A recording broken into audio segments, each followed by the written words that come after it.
नमस्कार दोस्तों। SSC GD exam 2024 के 22 फरवरी के फर्स्ट शिफ्ट के एकदम 100% एक्यूरेट क्वेश्चनों को इस वीडियो में रिवाइज करेंगे और उनसे संबंधित जितने भी क्वेश्चन हैं और जो अगली शिफ्टों में आ सकते हैं उन्हें भी रिवाइज करेंगे। पहला क्वेश्चन था, रुक्मिणी देवी अरुंडेल किस नृत्य से जुड़ी हैं? यह भरतनाट्यम नृत्य से जुड़ी हैं, जो कि तमिलनाडु का शास्त्रीय नृत्य है। इन्हें 1956 में पद्म भूषण अवार्ड मिला है और 1957 में संगीत नाटक अकादमी पुरस्कार मिला है और कालिदास सम्मान इन्हें 1984 में प्राप्त हुआ है। भरतनाट्यम से के जो प्रमुख कलाकार हैं, पदम सुब्रमण्यम, यामिनी कृष्णमूर्ति, अरुंडेल रुक्मिणी देवी, मालविका सारुकई, एस.के. सरोज, लीला जैक्सन, राम गोपाल, वैजंतीमाला, कोमल वर्धन, ये सभी भरतनाट्यम के प्रमुख कलाकार हैं और लगभग एग्जाम में पूछे जाते हैं। कथक के प्रमुख कलाकार, लच्छू महाराज, अच्छन महाराज, शंभू महाराज, जमयाती जोशी, सितारा देवी, चंद्रलेखा, शोभना नारायण, गोपी कृष्ण, बिरजू महाराज और सुखदेव महाराज, ये सभी कथक से जुड़े हैं। नेक्स्ट क्वेश्चन, मोहिनीअट्टम नृत्य के प्रमुख कलाकार, हेमा मालिनी, तारा निडुगरी, भारती शिवाजी, श्रीदेवी, काला देवी, रागिनी देवी, गीता नायक, के कल्याणी अम्मा और कनकरेले, ये सभी मोहिनीअट्टम नृत्य से जुड़ी हैं। और इसके अलावा जो के कल्याणी अम्मा है, इन्हें मोहिनीअट्टम की माता के रूप में जाना जाता है क्योंकि इन्हें पुनर्जीवित किया था। नेक्स्ट क्वेश्चन, ओडिसी नृत्य के प्रमुख कलाकार, कालीचरण पटनायक, इंद्रानी रहमान, कालीचंद, सोनल मानसिंह, माधवी मुग्दल, सुजाता मिश्रा, प्रियवंदा मोहंती, मीनाती दास, संयुक्ता पणिग्री, मायाधर राउत और रंजना डैनियल्स, ये सभी ओडिसी के प्रमुख कलाकार हैं। कथकली नृत्य के प्रमुख कलाकार, मृणालिनी साराभाई, उदय शंकर, कृष्णकुट्टी, आनंद शिवरामन, संताराम, रामगोपाल, बलोल नारायण मेनन और रुक्मिणी देवी, ये सभी कथकली के कलाकार हैं। कुचिपुड़ी नृत्य के प्रमुख कलाकार, यामिनी कृष्णमूर्ति, लक्ष्मी नारायण शास्त्री, राधा रेड्डी, सोपन सुंदरी, राजा रेड्डी और वेदांतम सत्यनारायण, ये सभी कुचिपुड़ी के कलाकार हैं। मणिपुरी नृत्य के कलाकार, गुरु अमली सिंह, अतबम सिंह, नल कुमार सिंह, झाबेरी बहन, सविता मेहता, कलावती देवी, चारू माथुर, सोनारिक सिंह, गोपाल सिंह और बिंबावती, ये सभी मणिपुरी के प्रमुख कलाकार हैं। नेक्स्ट क्वेश्चन आया था, पंडित रविशंकर का संबंध किस वाद्य यंत्र से है? ये सितार वादक बजाते हैं। 1999 में इन्हें भारत रत्न पुरस्कार प्राप्त हुआ था। पद्म विभूषण इन्हें 1981 में प्राप्त हुआ था। पद्म भूषण 1967 में, संगीत नाटक अकादमी पुरस्कार 1962 में प्राप्त हुआ था। सितार से संबंधित और प्रमुख, निखिल बनर्जी, विलायत खान, वंदे हसन, शाहिद परवेज, उमाशंकर मिश्र और बुद्धादित्य मुखर्जी, ये सभी सितार बजाते हैं। नेक्स्ट क्वेश्चन आया था, फुटबॉल टीम में खिलाड़ियों की संख्या कितनी होती है? फुटबॉल में होती है 11।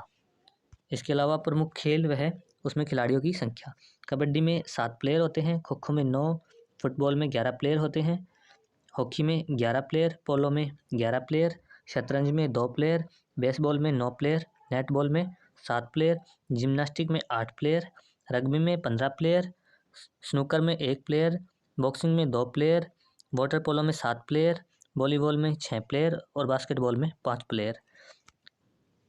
खेल और उनमें खिलाड़ियों की संख्या हर शिफ्ट में लगभग एक क्वेश्चन आ रहा है, तो ये मोस्ट इम्पोर्टेंट है। नेक्स्ट क्वेश्चन आया था, साइमन कमीशन भारत कब आया था? ब्रिटिश सरकार ने 1927 में भारत सरकार अधिनियम 1919 की समीक्षा के लिए साइमन कमीशन की नियुक्ति की थी और 1928 में साइमन कमीशन को भारत भेजा था। साइमन कमीशन में टोटल 7 अंग्रेज शामिल थे और उनका जो हेड थे, अध्यक्ष, वो थे सर जॉन साइमन। कांग्रेस के मद्रास अधिवेशन में साइमन कमीशन के बहिष्कार का प्रस्ताव पारित किया गया था। साइमन कमीशन ने 27 मई 1930 को अपनी रिपोर्ट प्रस्तुत की थी। नेक्स्ट क्वेश्चन था, फीफा अंडर-17 विश्व कप 2023 कहाँ आयोजित हुआ है? इंडोनेशिया में आयोजित हुआ है और यह 19वां संस्करण था।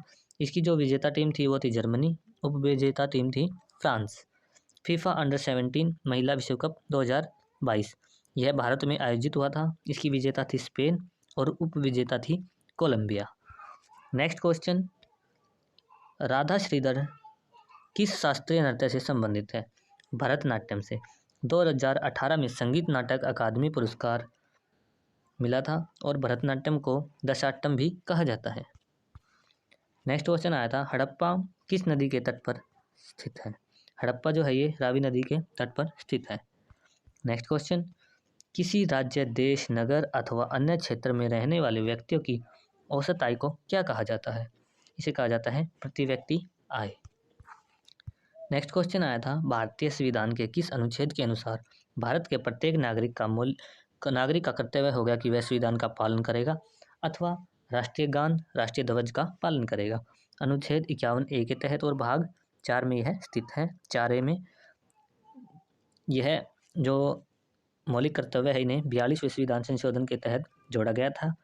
उस समय 10 मौलिक कर्तव्यों को जोड़ा गया था, लेकिन जो 11वां मौलिक कर्तव्य है इसे 86वें संविधान संशोधन के तहत जोड़ा गया। नेक्स्ट क्वेश्चन आया था, वह कौन सी प्रक्रिया है जिसके द्वारा किसी गैस को ठोस में परिवर्तित किया जाता है? इसे बोलते हैं डिपोजिशन यानी कि निक्षेपण। उद्वर्पतान, ठोस को द्रव्य में परिवर्तित करना ऊर्ध्वपातन कहलाता है। वाष्पीकरण, ठोस या द्रव को वाष्प में बदलना वाष्पीकरण कहलाता है। नेक्स्ट क्वेश्चन आया था, रतन टाटा को 2023 में उद्योग रत्न पुरस्कार किस राज्य ने दिया है? यह महाराष्ट्र राज्य ने दिया है। नेक्स्ट क्वेश्चन आया था, कथक क्या है?